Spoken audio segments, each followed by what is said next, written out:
ಕರ್ನಾಟಕದಲ್ಲಿ ಎಲ್ಲ ಲೇಜಿ ಆಗಿಬಿಟ್ಟಿದ್ದಾರೆ. ನಾನು ಮೊನ್ನೆ ಒಂದು ಸ್ಟಾರ್ಟಪ್ ಇವೆಂಟಿಗೆ ಹೋಗಿದ್ದೆ. ಆ ಇವೆಂಟ್ನಲ್ಲಿ ಒಬ್ಬರು ಕೂಡ ಕನ್ನಡದವರಿಲ್ಲ.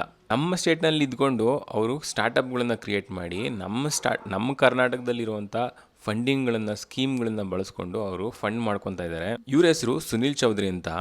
IT ಕೆಲಸ ಬಿಟ್ಬಿಟ್ಟು ಕರ್ನಾಟಕದಲ್ಲಿ ಫಾರ್ಮಿಂಗ್ನ ಸ್ಟಾರ್ಟ್ ಮಾಡಿಕೊಂಡ್ರು. ಸ್ಟಾರ್ಟ್ ಮಾಡಿ 5 ವರ್ಷದಲ್ಲಿ ಸುಮಾರು 450 ಎಕರೆ ಅಷ್ಟು ಇವರು ಕಾಫಿ ಬೀನ್ಸ್ನ ಬೆಳೀತಾರೆ ಮತ್ತು ಅವ್ರದ್ದೇ ಆದಂಥ ಬ್ರ್ಯಾಂಡ್ನಲ್ಲಿ ಕಾಫಿನ ಅವರು ಸೆಲ್ ಮಾಡ್ತಿದ್ದಾರೆ. ನಮ್ಮ ಕರ್ನಾಟಕದಲ್ಲಿರೋರು ಮಾಡೋಕ್ಕಾಗ್ತಾಯಿಲ್ಲ. ಯಾಕಂತಂದರೆ ಯಂಗ್ಸ್ಟರ್ಸು ಬರೀ 9 to 5 ಜಾಬ್ಸ್ನ ಹುಡುಕ್ತಾ ಇದ್ದಾರೆ. ಯಾವುದು ಸ್ಟಾರ್ಟಪ್ ಐಡಿಯಾಸ್ನ ಮುಂದಕ್ಕೆ ಬರ್ತಾ ಇಲ್ಲ. ಯಾರೂ ರಿಸ್ಕ್ ತೊಗೊಳಕ್ಕೆ ರೆಡಿನೇ ಇಲ್ಲ. ಎಂಥ ವಿಪರ್ಯಾಸ ರೀ.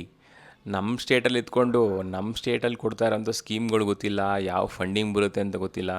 ಏನಾದರೂ ನಮ್ಮ ಸ್ಟೇಟ್ನಲ್ಲಿ ಯಾವ್ಯಾವ ಥರ ಫಂಡಿಂಗ್ ಸಿಗುತ್ತೆ ಅಂತ ಐಡಿಯಾಸ್ ಗೊತ್ತಿದ್ದರೆ ದಯವಿಟ್ಟು ಕಮೆಂಟ್ ಸೆಕ್ಷನಲ್ಲಿ ಹಾಕಿ. ಬೇರೆಯವ್ರಿಗೆ ಯಾರಿಗಾದ್ರು ಯೂಸ್ ಆಗುತ್ತೆ.